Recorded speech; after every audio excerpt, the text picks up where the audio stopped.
Hi friends, എല്ലാവർക്കും പുതിയൊരു weekly അനാലിസിലേക്ക് സ്വാഗതം. അപ്പോൾ നമുക്ക് ഈ മന്ത് സ്റ്റാർട്ട് ചെയ്തിട്ട് നല്ല രീതിയിൽ പ്രൈസ് ബിയറിഷിലേക്ക് പോയല്ലേ. കഴിഞ്ഞ മന്ത് ഒരു ഇൻസൈഡ് ക്യാൻഡിലായിരുന്നു. അതിനുശേഷം ഒരു ഇൻഡിപെൻഡൻറ്റ് ക്യാൻഡിലെ ലോയും അതിന് മുമ്പുള്ള ക്യാൻഡിലെ ലോ, അതായത് ഡിസംബറത്തെ ക്യാൻഡിലെ ലോ വരെ പ്രൈസ് ഒന്ന് എടുത്തിട്ടുണ്ട്. നമുക്ക് നോക്കാം എന്താണ് ഈ ആഴ്ചയിൽ സംഭവിച്ചതെന്ന് നമുക്ക് നോക്കാം. അപ്പോൾ നമ്മൾ നോക്കുമ്പോൾ ഏകദേശം പ്രൈസ് ഒരു 3 ആഴ്ചയായിട്ട് ബിയറിഷിലേക്കാണ് പോകുന്നത്. ഇത് ജസ്റ്റ് ഒരു ബുള്ളിഷ് ക്യാൻഡിലാണെങ്കിലും ഒരു ബിയറിഷിലേക്ക് പ്രൈസ് നല്ല രീതിയിൽ മൂവ് ചെയ്തു അല്ലേ. ശരിക്കും പറഞ്ഞാൽ നല്ലൊരു മാനിപ്പുലേഷനൊക്കെ ഗോൾഡിലും ഓയിലൊക്കെ നടന്നൊരു വീക്കായിരുന്നു. അപ്പോൾ നമ്മൾ കാണാത്ത മാർക്കറ്റ്, ഒരു മാനിപ്പുലേഷൻ മാർക്കറ്റ് എന്ന് പറയുമ്പോൾ ശരിക്കും പറഞ്ഞു കഴിഞ്ഞാൽ ടെക്നിക്കൽ അനാലിസിസ് ഒക്കെ കറക്റ്റായിട്ട് വർക്ക് ചെയ്യാത്തൊരു ടൈമാണ്. ആ സമയത്ത് ഞാൻ പറയണതെന്ന് വെച്ച് കഴിഞ്ഞാൽ നമ്മൾ ഇന്നേ വരെ എക്സ്പീരിയൻസ് ചെയ്യാത്തൊരു മാർക്കറ്റ് വരികയാണെന്നുണ്ടെങ്കിൽ മാറി നിൽക്കുക. നമുക്ക് നമ്മുടെ പല ട്രേഡ്സുകളും അവിടെ കണ്ടിട്ടുണ്ടാവും. നമുക്ക് ചെയ്യാനുള്ള ഒരു തോന്നലൊക്കെ ഉണ്ടാവും. പക്ഷെ അതൊക്കെ കട്ട് ചെയ്ത് ആ ഇമോഷൻസ് ഒക്കെ അവിടെ മാറ്റി വെച്ച് ആ മാർക്കറ്റ് ഒന്ന് ജസ്റ്റ് ഒന്ന് കണ്ടു നിൽക്കുക, എക്സ്പീരിയൻസ് മാത്രം ചെയ്യുക. അതായത് ട്രേഡ് ചെയ്യാതിരിക്കുക എന്ന് ഞാൻ പറയുന്നത്. എന്ന് വെച്ചാൽ നമ്മൾ കാണാത്ത മാർക്കറ്റിൽ കയറി ട്രേഡ് എടുത്തു കഴിഞ്ഞാൽ നമ്മൾ ചിലപ്പോൾ ഇപ്പോൾ പ്രോഫിറ്റ് കിട്ടുമെങ്കിലും വീണ്ടും ഒരു ഇതേപോലെ 4-5 തവണ വന്നു കഴിയുമ്പോഴത്തേക്കും നമ്മൾ എക്സ്പീരിയൻസ് ചെയ്യാത്ത മാർക്കറ്റിൽ പോയി നമ്മൾ ഇൻവെസ്റ്റ് ചെയ്യുകയും നമുക്ക് നഷ്ടങ്ങൾ ഉണ്ടാകാനുള്ള സാധ്യത കൂടെ 90% സാധ്യത നഷ്ടങ്ങൾ ഉണ്ടാകാനുള്ള.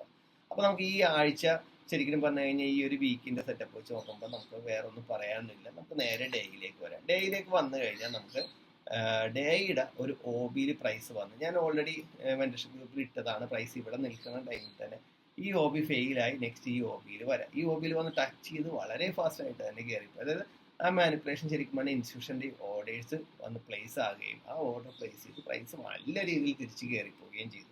ഇനി എന്തായിരിക്കും ഇവിടെ നടക്കാൻ പോകുന്നത് നമ്മൾ നോക്കേണ്ടത്. നമ്മളിവിടെ നോക്കുമ്പോഴത്തേക്ക് നമുക്ക് ഇവിടെ ഓൾറെഡി ഒരു ട്രേഡ് കയറിയിട്ടുണ്ട്. നമ്മുടെ ടാർഗറ്റ് ഏതാണ്? ഈ ഒരു ഹൈ ആണ്. നമ്മൾ ഇവിടുന്ന് ആ ട്രേഡിൽ ആ ടാർഗറ്റുകൾ വെച്ചതാണ്. പക്ഷെ പ്രൈസ് ഒരു 70% പോയിട്ട് തൊട്ടടുത്തുള്ള ഇൻസ്റ്റിറ്റ്യൂഷൻ്റെ ഓർഡേഴ്സിൽ വന്നതുകൊണ്ട് തന്നെ ഈ ഒരു ട്രേഡിന്റെ ടാർഗറ്റ് ഇവിടെ ഹിറ്റ് ചെയ്യാനുള്ള സാധ്യത വളരെ കൂടുതലാണ്. അതായത് ഈ ഒരു മൂവ്മെന്റ്സ് ഫസ്റ്റ് റിയാക്ഷനിൽ നിന്ന് ടാർഗറ്റിലേക്ക് പോവുകയും സെക്കൻഡ് റിയാക്ഷനിൽ വരികയും ചെയ്തതുകൊണ്ട് തന്നെ നിങ്ങൾ പുറകിലേക്ക് പോയി 4 അവറിന്റെ ഡേയിലേക്ക് ഒന്ന് എക്സ്പീരിയൻസ് ചെയ്യണമെങ്കിൽ മിക്ക പേരിലാണെങ്കിലും ഫസ്റ്റ് ഒരു സ്ട്രക്ചറിന്റെ ഫസ്റ്റ് ഒരു ഒബിയിൽ പ്രൈസ് വന്നിട്ട് റിയാക്ട് ചെയ്ത് ഒരു 70% പോവുകയും സെക്കൻഡ് റിയാക്ഷൻ അതിന്റെ ടാർഗറ്റിൽ എത്തുകയും സാധ്യത കൂടുതലാണ് നമ്മൾ കണ്ടിരിക്കുന്നത്. എന്നാലും നമുക്ക് നോക്കാം, ഇനിയും പ്രൈസ് താഴേക്ക് പോകും. ഗോൾഡ് ഒരു ഇൻവെസ്റ്റ്മെന്റ് പ്ലാറ്റ്ഫോമാണ്. ആൾക്കാർ കൂടുതൽ ഇൻവെസ്റ്റ് ചെയ്യാൻ താല്പര്യപ്പെടുന്നതാണ്. അപ്പോൾ പ്രൈസ് നല്ല രീതിയിൽ ഡ്രോപ്പ് ആയതുകൊണ്ട് തന്നെ ഇനിയും താഴേക്ക് വരാനുള്ള സാധ്യത ഉണ്ടോ എന്നാണ് പല ആൾക്കാരും ചോദിക്കുന്നത്. സാധ്യത ഉണ്ടോ എന്ന് വെച്ച് കഴിഞ്ഞാൽ സാധ്യതയുണ്ട്. 4 അവർ 1 അവറിലൊക്കെ പ്രൈസ് ബിയർഷ് ആയതുകൊണ്ട് പ്രൈസ് താഴേക്ക് വരാം. ഞാൻ ഈ അതായത് ലോങ് ടൈം, അതായത് ഒരു വലിയൊരു സ്വിംഗ് ട്രേഡ് മാസങ്ങളോളം ഹോൾഡ് ചെയ്തെടുക്കുന്ന ട്രേഡിന്റെ ഒരു സാധ്യതയാണ് ഞാൻ ഇത് പറഞ്ഞത്. സെക്കൻഡ്, നമുക്ക് ഇനി മാർക്കറ്റിൽ സംഭവിക്കാൻ പോകുന്നത് എന്താണെന്ന് വെച്ച് കഴിഞ്ഞാൽ പ്രൈസ് ചിലപ്പോൾ ഇവിടെ വന്ന് നിന്നതുപോലെ തന്നെ ഇങ്ങനെ ഒരു ബുള്ളിഷിലേക്ക് ഇങ്ങനെ ഒരു റേഞ്ച് ആയിട്ട് നിന്നിട്ട് താഴേക്ക് വരാം, അല്ലാന്നുണ്ടെങ്കിൽ കയറിയും പോവാം. അപ്പൊ ഇവിടെ എന്താ സംഭവിക്കാൻ പോകണം? ഇനി ഒരു റേഞ്ച് സംഭവിക്കാനുള്ള സാധ്യത ഇത് കാണുമ്പോൾ വളരെ കൂടുതലാണ്.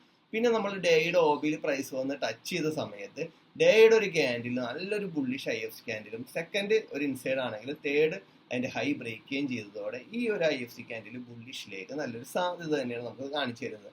പ്രൈസ് നല്ല രീതിയിൽ പുൾ ബാക്ക് എടുക്കണമെങ്കിൽ പോലും മിനിമം ഇവിടം വരെയെങ്കിലും വരാനുള്ള സാധ്യത ഉണ്ടെന്ന്. അപ്പൊ നമ്മൾ ഈ കണ്ട പ്രൈസ് ഇങ്ങോട്ട് താഴേക്ക് വീണ് കഴിഞ്ഞപ്പോൾ ഈ ബിൽഡപ്പ് കണ്ട അതുപോലെ തന്നെ ഇവിടെയും പ്രൈസ് എന്ത് ചെയ്യുക, ഇങ്ങനെ ബിൽഡ് ചെയ്ത് പ്രൈസ് ആ ഒരു ഹൈയിലേക്ക് വരാനുള്ള സാധ്യത കൂടുതലാണ്. ഇപ്പോൾ ഒരാഴ്ചയോ 2 ആഴ്ചയോ ചിലപ്പോൾ അതിൽ കൂടുതൽ എടുത്ത് നമുക്ക് അവിടെ എത്താം.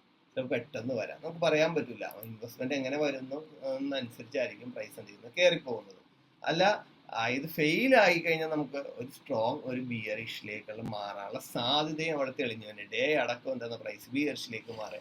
എന്നാൽ പോലും ഗോൾഡിന്റെ നമ്മൾ ലോങ് ടൈം നോക്കുമ്പോഴുള്ള പ്രത്യേകത എന്താണെന്ന് വെച്ച് കഴിഞ്ഞാൽ എപ്പോഴും പ്രൈസ് ഒരു വീക്ക് മന്തൊക്കെ ബുള്ളിഷിൽ പോകുന്നതാണ് നമ്മൾ കണ്ടിരിക്കുന്നത്. കുറച്ച് നാളത്തേക്ക് മാത്രമായിരിക്കും ഗോൾഡിൽ ഒരു ബിയറിഷ് ട്രെൻഡ്, അധിക നാളത്തേക്ക് വരില്ല. ഏറ്റവും കൂടുതൽ ഗോൾഡിൽ ഒരു 70 അല്ലെങ്കിൽ 60% മേലെ നടക്കുന്ന ട്രെൻഡാണ് ബുള്ളിഷ്. 70% മേലെ എന്ന് പറയുന്നത് ബുള്ളിഷിലേക്കാണ് സാധ്യത കൂടുതൽ. അത് ഗോൾഡിൽ ഇൻവെസ്റ്റ് ചെയ്യുന്നത് കൊണ്ട് തന്നെ, ഗോൾഡിൽ ഏറ്റവും കൂടുതൽ ആൾക്കാർ ഇൻവെസ്റ്റ് ചെയ്യുന്നത് കൊണ്ട് തന്നെയാണ് ഏറ്റവും സേഫസ്റ്റ് ഇൻവെസ്റ്റ്മെന്റ് ആണ് ഗോൾഡിൽ നടത്തുന്നത്. അങ്ങനെയൊക്കെ ഉള്ളത് കൊണ്ട് തന്നെയാണ് ഗോൾഡ് എന്നും ബുള്ളിഷിലേക്ക് തന്നെ പോയിക്കൊണ്ടിരിക്കുന്നത്. അപ്പൊ നമുക്ക് ഇനിയുള്ള ചെറിയ ഞാൻ ഓൾറെഡി ഇത് പറഞ്ഞു. പ്രൈസ് നല്ല രീതിയിൽ നോക്കി നമുക്ക് 4 അവറിൽ നോക്കിക്കഴിയുമ്പോൾ പ്രൈസ് ഒരു ബിയറിഷ് ചേഞ്ച് ഓഫ് കാർട്ടൊക്കെ തന്നിട്ടുണ്ട്. പക്ഷെ എന്നാലും നമുക്ക് നമ്മുടെ ഡെയിലി വന്ന് മിറ്റിഗേറ്റ് ചെയ്തപ്പോൾ 4 അവറിൽ നമുക്കൊരു IFC ക്യാൻഡിൽ അതേപോലെ തന്നെ സിംഗിൾ ക്യാൻഡിൽ നിന്ന് സിംഗിൾ ക്യാൻഡിൽ എടുക്കാം. പല ആൾക്കാരും പല രീതിയിൽ നോക്കുന്നുണ്ട്. നോക്കുമ്പോൾ നല്ലൊരു കൺഫർമേഷൻ കിട്ടി. നെക്സ്റ്റ് നമുക്ക് ചോക്ക് ഇതാണ്. അപ്പൊ ഈ ഐഡിയം എടുത്തു കഴിയുമ്പോൾ പ്രൈസ് ഒന്ന് റിയാക്ട് ചെയ്ത് നിങ്ങൾ ഐഡിയത്തിന്റെ ട്രേഡ് എടുക്കാം. ഈ ഐഡിയം എടുക്കുന്ന സമയത്ത് ഇതൊരു ഡിസിഷൻ ഓബിയ. ഈ ഐഡിയം എടുത്ത് അതേ ക്യാൻഡിൽ തന്നെ ഈ ഡിസിഷൻ ഓബിലേക്ക് വന്നെങ്കിൽ നല്ല റിയാക്ഷൻ താഴേക്ക് കിട്ടാനുള്ള സാധ്യതയുണ്ട്. സെല്ലിലേക്കുള്ള ഒരു ഓപ്പർച്യൂണിറ്റിയാണ്. നെക്സ്റ്റ് നമുക്ക് 1 അവറിൽ വന്നു കഴിഞ്ഞാൽ സെല്ലിലേക്കോ അല്ലെങ്കിൽ ബൈയിലേക്കോ. 1 അവറിൽ വന്നു കഴിഞ്ഞാൽ നമുക്ക് ഇവിടെ 1 അവറിന്റെ ഐഡിയം ഉണ്ട്, 1 അവറിന്റെ ഓബി ഉണ്ട്. നമുക്ക് ഈ ഒരു റേഞ്ചിൽ നിൽക്കുന്നതാണെന്നുണ്ടെങ്കിൽ 1 അവറിന്റെ ഐഡിയോ 1 അവറിന്റെ ഡിസിഷൻ ഓബിയൊക്കെ ഒന്ന് റിയാക്ട് ചെയ്ത് താഴേക്ക് വരാൻ സാധ്യതയുള്ളു. അതായത് മൺഡേ ട്യൂസ്ഡേ ഒക്കെ പ്രൈസ് വന്നിട്ട് ഒരേ റേഞ്ചിൽ തന്നെ നിൽക്കണം, വലിയ മൂവ്മെന്റ്സ് ഒന്നും ഇല്ലാന്നുണ്ടെങ്കിൽ മാത്രമേ ഇത് റിയാക്റ്റീവ്. അല്ല എന്നുണ്ടെങ്കിൽ ഇത് രണ്ടും ഫെയിൽ ആകാനുള്ള സാധ്യത. അപ്പൊ നിങ്ങൾ ആ 4 അവറിന്റെ ഐഡിയും 4 അവറിന്റെ ഡിസിഷൻ ഓബിയും കൂടി നോക്കിയിട്ട് ആ സെല്ല് എടുത്താൽ ഏറ്റവും ബെറ്റർ ആയിരിക്കും. നിങ്ങൾക്ക് നല്ലൊരു റിയാക്ഷനും നല്ല പ്രോഫിറ്റ് കിട്ടാനും നല്ലൊരു മൂവ്മെന്റ്സ് കിട്ടുന്ന ഒരു ട്രേഡ് ആയിട്ട് മാറാനുള്ള സാധ്യത കൂടുതലാണ്.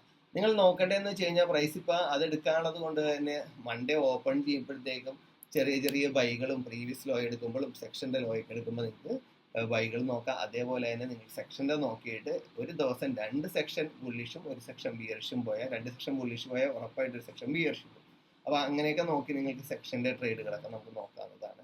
പ്രീവിയസ് ഹൈയും ലോയൊക്കെ എടുക്കുമ്പോഴാണ് നിങ്ങൾക്ക് ട്രേഡുകളൊക്കെ നോക്കാവുന്നത്. അതൊക്കെ ചെറിയ ചെറിയ ട്രേഡ്, വലിയ ട്രേഡുകളാണ് ഞാൻ പറഞ്ഞത്. 4 അവറിന്റെ 1 അവറിന്റെ ഒക്കെ മെയിനായിട്ട് 4 അവറിന്റെ ഈ ട്രേഡുകളൊക്കെ നമുക്ക് നോക്കാം. മിക്കവാറും നമ്മൾ ആ ഡേയിൽ കണ്ടതുപോലെ കുറച്ച് നാളത്തേക്ക് പ്രൈസ് ഒരു റേഞ്ചിലേക്ക്, ഒരു ബുള്ളിഷ് റേഞ്ചിലേക്കായിരിക്കും. അതായത് പ്രൈസ് ഇതേപോലെ ഒരു ബുള്ളിഷ് റേഞ്ചിലേക്ക് പോകാനുള്ള സാധ്യതയും കൂടുതലാണ്. മിക്കവാറും 5061 വരെയൊക്കെ വരാനുള്ള സാധ്യത കൂടുതലാണ്. അതും പറഞ്ഞ് നിങ്ങൾക്ക് കിട്ടുന്ന കൺഫർമേഷനിൽ നോക്കി കറക്റ്റായിട്ട് റിസ്ക് മാനേജ്മെന്റ് ചെയ്തിട്ട് വേണം ട്രേഡ് എടുക്കാനായിട്ട്. ഒരു പൊസിഷൻ പറയുമ്പോൾ തന്നെ വെറുതെ കയറി ട്രേഡ് എടുക്കരുത്. എനിക്ക് ആ ട്രേഡ് എടുത്തു കഴിഞ്ഞാൽ അത് കറക്റ്റായിട്ട് പ്രോഫിറ്റ് ബുക്ക് ചെയ്യാൻ പറ്റുമോ, അതിന് റിസ്ക് വരികയാണെന്നുണ്ടെങ്കിൽ അത് കറക്റ്റായിട്ട് മാനേജ് ചെയ്യാൻ പറ്റുമെന്നുള്ള കോൺഫിഡൻസ് ഉണ്ടെങ്കിൽ മാത്രം ആ ട്രേഡ് എടുക്കുക. അപ്പോൾ നിങ്ങളുടേതായ ഒരു സെറ്റപ്പിലേക്ക് അത് വരണം, എന്നാൽ മാത്രം ആ ട്രേഡ് നോക്കാം. നമുക്ക് നേരെ ബ്രിട്ടീഷ് പൗണ്ടിലേക്ക് പോകാം. എന്താണ് ബ്രിട്ടീഷ് പൗണ്ടിൽ നടന്നതെന്ന് നമുക്ക് നോക്കാം.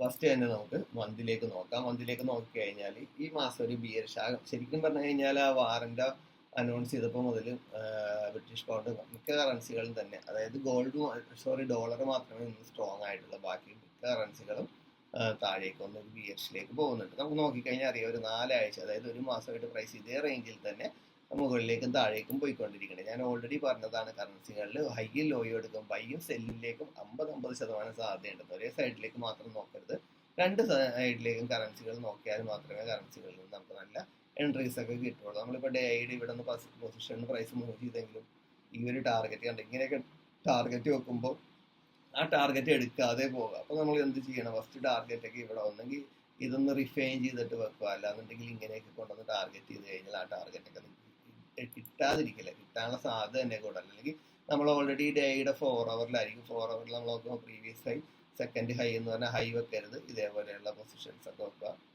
അങ്ങനെയുള്ള ആ രീതിയിലൊക്കെ ലാസ്റ്റ് എന്താ ഈ ഹൈ ഒക്കെ കറക്റ്റ് ആയിട്ടുണ്ട്, അത് എടുത്ത് പോയിട്ടുണ്ട്. ഈ ഹൈ ആണ് എടുക്കാൻ. ഈ ഹൈ എടുത്തു കഴിഞ്ഞാൽ എന്ത് പറ്റും, ബുള്ളിഷിലേക്ക് ചേഞ്ച് ഓഫ് കെയർ ചെയ്തിട്ട് 4 അവർ. അതുകൊണ്ട് ഈ ഒരു സ്ട്രക്ചർ സ്ട്രോങ് ആയതുകൊണ്ടാണ് ഈ ഹൈ എടുക്കാതെ പ്രൈസ് താഴേക്ക് പോകുന്നത്. അപ്പൊ നമുക്ക് ഇനി ഈ ഒബിയിലൊക്കെ വന്നു കഴിഞ്ഞാൽ എടുക്കാം. ഗോൾഡ് പോലെ അല്ല, ഈ ഒബിയിലൊക്കെ ഒരു കൺഫർമേഷൻ കിട്ടി കഴിഞ്ഞാൽ നിങ്ങൾക്ക് ധൈര്യമായിട്ട് ആ പൊസിഷനൊക്കെ നിങ്ങൾക്ക് ബൈ നോക്കാവുന്നത്. അതേപോലെ കിട്ടുന്ന സെല്ല് നിങ്ങൾക്ക് നോക്കാവുന്നത്. ഇത് നോക്കിയപ്പോ 1 അവറിന്റെ ബിഗ് ഒബിയൊക്കെ റിയാക്ട് ചെയ്യുന്നുണ്ട്. 1 അവറിന്റെ ഫെയർ വാല്യൂ ഉള്ള ഒബി ഫെയിൽ ആയിട്ട് താഴേക്ക് വേണ്ടി തിരിച്ചു വന്നിട്ട് ബിഗ് ഒബിയിൽ മിറ്റിഗേഷൻ നടത്തിയിട്ട് അവിടുന്ന് പ്രൈസ് അതേപോലെ താഴേക്ക് പോയി ഫുൾ ടാർഗറ്റ് എടുക്കാതെ പ്രൈസ് വീണ്ടും എന്ത് ചെയ്തിട്ടുണ്ട്, അതിന്റെ ഹൈ എടുത്ത് വീണ്ടും പ്രൈസ് താഴേക്ക് വരികയാണ് ചെയ്തിരിക്കുന്നത്. അപ്പൊ ഇങ്ങനെയുള്ള ട്രേഡുകൾ 2 സൈഡിലേക്ക്, ഇപ്പൊ ഇവിടെ നമ്മൾ നോക്കുമ്പോൾ പ്രീവിയസ് ഡേയുടെയൊക്കെ ലോയൊക്കെ എടുത്തിട്ടായിരിക്കും പ്രൈസ് തിരിച്ച് കയറി പോകുന്നത്, അല്ലെങ്കിൽ ഇന്റേണലൊക്കെ എടുത്തിട്ടായിരിക്കും പ്രൈസ് കയറി പോകുന്നത്. ആ ട്രേഡുകളൊക്കെ നിങ്ങൾക്ക് ധൈര്യമായിട്ട് എന്ത് ചെയ്യുക, കറൻസികളിൽ നോക്കാവുന്നതാണ്. ഇനിയും അതിന്റെ താഴെ വരുമ്പോഴും ആ ഒരു പൊസിഷനൊക്കെ നിങ്ങൾക്ക് ഇനി കിട്ടുകയാണെന്നുണ്ടെങ്കിൽ ധൈര്യമായിട്ട് അതേ പൊസിഷനിൽ, ഞാൻ പറയുന്ന കറൻസികളിൽ എപ്പോഴും ചില സമയത്തായിരിക്കും പ്രൈസ് ഒരേ സൈഡിലേക്ക് മൂവ് ചെയ്യും. നമ്മൾ ബ്രിട്ടീഷ് പൗണ്ടിൽ ഈ ഇടക്ക് കണ്ടത് ഒരേ സൈഡിലേക്ക് തന്നെ പ്രൈസ് മൂവ് ചെയ്തുകൊണ്ടിരിക്കണം. അങ്ങനെ മൂവ് ചെയ്യുമ്പോൾ ആ സൈഡിലേക്ക് മാത്രമുള്ള ട്രേഡുകൾ പരമാവധി നോക്കുക. അതിന് ഓപ്പോസിറ്റുള്ള ലോങ് ട്രേഡുകൾ എടുക്കാതെ ചെറിയ ഷോർട്ട് ടൈം ട്രേഡുകൾ എടുക്കുക. അപ്പോൾ ഒരു 70-80% ട്രെൻഡിനനുസരിച്ചും ബാക്കി ഒരു ഓപ്പോസിറ്റും ചെയ്യാം. പക്ഷെ ഇങ്ങനെയുള്ള സമയത്തൊക്കെ ഒരു റേഞ്ചിലൊക്കെ പ്രൈസ് മൂവ് ചെയ്യുമ്പോൾ 2 സൈഡിലേക്കും 50-80% ട്രേഡ്സ് നോക്കാം. അല്ലാന്നുണ്ടെങ്കിൽ നിങ്ങൾക്ക് പ്രോഫിറ്റിൽ വരാൻ പറ്റില്ല. അപ്പൊ നമുക്ക് മന്തിൽ നോക്കുമ്പോഴത്തേക്ക് ഓൾറെഡി നമ്മൾ ബ്രിട്ടീഷ് പൗണ്ടിൽ കണ്ടതുപോലെ തന്നെ ഈ മന്ത് എല്ലാം നമുക്ക് ശരിക്കും പറഞ്ഞാൽ ഈ വാറ് സംബന്ധിച്ച് നല്ലൊരു ബിയറിഷിലേക്കാണ് പ്രൈസ് മൂവ് ചെയ്തുകൊണ്ടിരിക്കുന്നത്. വീക്ക് നോക്കി കഴിയുമ്പോഴത്തേക്കും വീക്കിലാണെന്നുണ്ടെങ്കിലും പ്രൈസ് ഒരു ബിയറിഷിന്റെ ഒരു ഇൻസൈഡിന്റെ ആണ് ഹൈ എടുത്തിട്ട് പ്രൈസ് താഴേക്ക് വരും. നമുക്ക് ഡേയിലേക്ക് നോക്കാം. ഡേയിലേക്ക് നോക്കിക്കഴിഞ്ഞാൽ എന്താണ് ഇവിടെ കാണുന്നത്? Daily already price bearish change of care കിട്ടിയിട്ട് അതിന്റെ താഴെയുള്ള ഓബി ഞാൻ എടുത്തു പറഞ്ഞതാണ്. ഇതേപോലെയുള്ള താഴെയുള്ള ഓബികളിലൊക്കെ വരാം. ബിയറിഷ് ആയെന്ന് പറഞ്ഞാൽ താഴെയുള്ള വിക്ക് ഓബി ആണെങ്കിൽ അത് റിയാക്ട് ചെയ്ത് കണ്ടില്ല. അതിന്റെ റിയാക്ഷൻ നല്ല റിയാക്ഷൻ തന്നു അല്ല. അതേപോലെ ഇനി ഇതിന്റെ ഐഡിയ നമുക്ക് എടുക്കണമെങ്കിൽ സെല്ല് നിങ്ങൾക്ക് നോക്കാം. വീണ്ടും ഇത് വന്ന് ലിക്വിഡേറ്റ് ഗ്രാബ് ചെയ്യണമെങ്കിൽ നോക്കാം. അല്ല ഇതിന്റെ അടിയിൽ വീണ്ടും ഓബികളുണ്ട്, വിക്ക് ഓബി ഇതിലൊക്കെ വന്ന്. അതായത് നമ്മൾ വരച്ച് ഓരോ സ്ട്രക്ചറിലും നമ്മൾ ഓരോ POIകളൊക്കെ വരച്ചു പോകും. ആ സ്ട്രക്ചർ കഴിയുമ്പോൾ പല ആൾക്കാരും അത് പിന്നീട് എക്സ്റ്റെൻഡ് ചെയ്ത് വരയ്ക്കുകയും കൂടിയില്ല. പക്ഷെ എക്സ്റ്റെൻഡ് ചെയ്ത് വരക്കണം കണ്ടോ. ഇതേപോലെ നമുക്ക് വീണ്ടും അതിലൊക്കെ വന്ന് മിറ്റിഗേഷൻ വന്ന് റിയാക്ഷനൊക്കെ കിട്ടാനുള്ള സാധ്യത കൂടുതലാണ്. കണ്ടോ. പിന്നെ ഈ പ്രൈസ് 4 ഹവറിന്റെ വിക്കോബിലാണ് കൂടുതൽ. ഇപ്പൊ നോക്കിക്കേ, നമുക്ക് ഇവിടെ കൂടുതലും കറൻസി കൂടുതലും വിക്കോബി റിയാക്ഷൻ നടന്നു. പക്ഷെ നമ്മുടെ ഗോൾഡിൽ അത്രയും ഇല്ല വിക്കോബികൾ. അപ്പൊ നമുക്ക് ഒരു ഡിസിഷൻ ഓബി ആദ്യം വിക്കോബിയാണ് കിട്ടുന്നതെങ്കിൽ നിങ്ങൾ ആ വിക്കോബി വരച്ചിടുക. ഒരു ഫെയർ വാല്യൂ ഗ്യാപ്പുള്ളതും കൂടി ഉണ്ടെങ്കിൽ സെക്കൻഡ് ആയിട്ട് ഒരു ഫെയർ വാല്യൂ ഗ്യാപ്പുള്ള ഓബി കൂടി വരച്ചിടുക. അത് എക്സ്ട്രീമും അതേപോലെ തന്നെ വരച്ചിടുക. അപ്പൊ നമുക്ക് ഇനിയും ഈ ലോ എടുക്കണം, ഒരു പ്രീവിയസ് ഡേയുടെ ലോ എടുക്കണമെങ്കിൽ നിങ്ങൾക്ക് ബൈയുള്ള ഓപ്ഷനും ഉണ്ട്. ഇതേപോലെ കിട്ടുന്ന നമ്മുടെ രണ്ട് സൈഡിലേക്കും കിട്ടുന്ന POIകളിലൊക്കെ നിങ്ങൾ എന്ത് ചെയ്യുക, സെല്ലും ബൈയും നോക്കുക. മൾട്ടിപ്പിൾ ടാർഗറ്റ് ഇടുക. ഇപ്പൊ നമ്മൾ ഇതിടുന്ന റിയാക്ട് ചെയ്ത് പോകുമ്പോൾ നമ്മൾ വിചാരിക്കുന്നത് എന്താണ്, ഇതെന്താ ടാർഗറ്റ് എന്താ ഹിറ്റ് ചെയ്യും. പക്ഷെ പ്രൈസ് തിരിച്ച് കയറി വന്നു അല്ലെ, വീണ്ടും ഇവിടെ നിന്ന് വന്നു. വീണ്ടും നമ്മൾ ഇവിടെ നിന്ന് ബൈ എടുത്തു. ഈ ചിലപ്പോൾ ഈ ലോ എടുക്കാണ്ട് വീണ്ടും പ്രൈസ് കയറി വരികയാണെങ്കിൽ എന്ത് ചെയ്യും? ഇവിടെ നിന്ന് ഒരുപാട് ട്രേഡുകൾ കിട്ടുന്നു. പക്ഷെ പലതും 70-50% മേലെ മൂവ് ചെയ്തിട്ട് പ്രോഫിറ്റ് എടുക്കാൻ പറ്റാത്ത അവസ്ഥയിൽ നിൽക്കുന്ന പല ആൾക്കാരുണ്ട്. മൾട്ടിപ്പിൾ ട്രേഡ് എടുക്കുക, മൾട്ടിപ്പിൾ ടാർഗറ്റ് വെക്കുക. അതിൽ ഒരു വേറൊരു റൂൾസും ഇല്ല. ഞാൻ പ്രോഫിറ്റ് എടുക്കുന്ന മെയിൻ റൂൾസ് ആണ് മൾട്ടിപ്പിൾ ട്രേഡ്, മൾട്ടിപ്പിൾ ടാർഗറ്റ്. അപ്പൊ മൾട്ടിപ്പിൾ ട്രേഡ് എന്ന് പറയുമ്പോൾ പല ആൾക്കാരും അവരെടുക്കുന്ന ഇപ്പൊ 2 ട്രേഡായിട്ട് എടുക്കണമെങ്കിൽ അവരെടുക്കുന്ന റിസ്ക് ഡബിൾ ആക്കാനല്ല പറഞ്ഞ, റിസ്ക് ഡിവൈഡ് ചെയ്തെടുക്കുക. 1% എടുക്കണമെങ്കിൽ 0.5% 2 ട്രേഡാക്കി മാറ്റും. നമുക്ക് ഓസ്ട്രേലിയൻ ഡോളറിലേക്ക് വരാം. ഈ മന്ത് മറ്റുള്ള കറൻസികൾ പോലെ തന്നെ ഓസ്ട്രേലിയൻ ഡോളർ നല്ല രീതിയിൽ ബിയറിഷിലേക്ക് വന്നിട്ടുണ്ട്. നമുക്ക് വീക്കിലേക്ക് വന്നു കഴിയുമ്പോൾ വീക്കിന്റെ സ്ട്രക്ചറൊക്കെ വരച്ചിരിക്കുന്നതൊക്കെ ഫെയിലായാ പോന്നിരിക്കുന്നത്. എന്നാലും വീക്കിന്റെ മെയിൻ സ്ട്രക്ചർ എന്ന് പറഞ്ഞാൽ ഈ ഹൈ ആണ്. ഈ ഹൈ പ്രൈസ് ലിക്വിഡിറ്റി ഗ്രാബ് ചെയ്തിട്ടാണ് പോകുന്നത്. അപ്പൊ നല്ല റിയാക്ഷൻ താഴേക്ക് വരാനുള്ള സാധ്യത കൂടുതലായിരുന്നു. അതാണ് ഇപ്പൊ നമ്മൾ കണ്ടുകൊണ്ടിരിക്കുന്നത്. നമുക്ക് നേരെ ഡേയിലേക്ക് വരാം. ഡേയിലേക്ക് വന്നു കഴിഞ്ഞാൽ ഡേയുടെ ഈ ഒരു ഓബി റിയാക്ട് ചെയ്ത് ഹൈ ലിക്വിഡേറ്റ് ചെയ്ത് വീണ്ടും താഴേക്ക് വന്ന അവസാനം നമുക്ക് ബിയറിഷ് ചേഞ്ച് ഓഫ് ക്യാരക്ടർ കിട്ടിയിരിക്കുകയാണ്.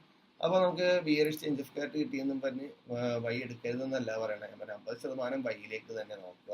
നമുക്ക് ഇവിടെയൊക്കെ 4 ഹവറിന്റെ ഐഡിയം എടുക്കുമ്പോഴോ ഡേയുടെ ഐഡിയം എടുക്കുമ്പോഴോ 1 ഹവറിന്റെ ഐഡിയം എടുക്കുമ്പോൾ നമുക്ക് ഈ പൊസിഷനൊക്കെ നമുക്ക് കിട്ടുന്നുണ്ടെങ്കിൽ ട്രേഡ് നോക്കാവുന്നതാണ്. അപ്പൊ ഇത്രയും ട്രേഡ്സുകൾ നിങ്ങൾ കറക്റ്റായിട്ട് നിങ്ങൾ ട്രേഡ് ചെയ്യുകയാണെന്നുണ്ടെങ്കിൽ നിങ്ങൾക്ക് എല്ലാ വീക്കിലും കറൻസികളിൽ നിന്ന് തന്നെ സുഖമായിട്ട് പ്രോഫിറ്റ്. കറൻസികളെ സംബന്ധിച്ച് ഗോൾഡ് വെച്ച് പറയുമ്പോൾ എല്ലാവരും ഗോൾഡ് ഭയങ്കര പാടാണെന്ന് പറയും. ഗോൾഡ് പാടാൻ ഓക്കെ നിങ്ങൾ എടുക്കണ്ട. പക്ഷെ എന്നെ സംബന്ധിച്ചെന്ന് പറഞ്ഞാൽ ഒരാഴ്ച കറൻസിയിൽ നിന്ന് കിട്ടുന്ന പ്രോഫിറ്റിലൊക്കെ ഒറ്റ ട്രേഡിൽ നിന്ന് കിട്ടാം. അതേപോലെ ലോസും വരാം. പക്ഷെ എന്നെ സംബന്ധിച്ച് ഞാൻ ശ്രദ്ധിച്ചും കണ്ടും ട്രേഡ് എടുക്കുന്നത് കൊണ്ട് തന്നെ നല്ല രീതിയിൽ അനാലിസിസ് ചെയ്ത് നല്ല രീതിയിൽ ഹാർഡ് വർക്ക് ചെയ്തിട്ട് മാത്രം ട്രേഡ് എടുക്കുന്നത് കൊണ്ട് തന്നെ എന്നെ സംബന്ധിച്ച് കിട്ടുന്നത് കൂടുതലും പ്രോഫിറ്റാണ്. അപ്പൊ അതേ സംബന്ധിച്ച് നിങ്ങൾ ഇപ്പോൾ ഒരു കറൻസിയിൽ മാത്രം ട്രേഡ് എടുക്കുന്നവരാണെന്നുണ്ടെങ്കിൽ വളരെ സിമ്പിൾ ആയിട്ട് നിങ്ങളുടെ ഇമോഷൻസ് ഒക്കെ കൺട്രോൾ ചെയ്ത് നിങ്ങൾക്ക് സുഖമായിട്ട് എന്ത് ചെയ്യുക, ആഴ്ചയിൽ നല്ല പ്രോഫിറ്റ് എടുക്കും. പക്ഷെ കറൻസിയിൽ ട്രേഡ് എടുക്കുമ്പോൾ പല ആൾക്കാരും ചെയ്യുന്നതെന്ന് തന്നെ ഹെവി റിസ്ക് വെച്ച് ട്രേഡ് എടുക്കും. ഹെവി റിസ്ക് വെക്കാതെ പ്രോപ്പർ റിസ്ക് ആയിട്ട് ചെയ്തെടുക്കണമെങ്കിൽ നിങ്ങൾക്ക് ഒരു മാസം ഒരു $1000 നിങ്ങളുടെ വേണ്ടതെങ്കിൽ നിങ്ങൾ മിനിമം $10,000 അക്കൗണ്ട് ട്രേഡ് ചെയ്യാൻ നോക്കും. അപ്പൊ നിങ്ങൾക്ക് സുഖമായിട്ട് കറൻസിയിൽ നിന്ന് ഒരു $1000 നിങ്ങൾക്ക് അച്ചീവ് ചെയ്യാനായിട്ട് പറ്റും.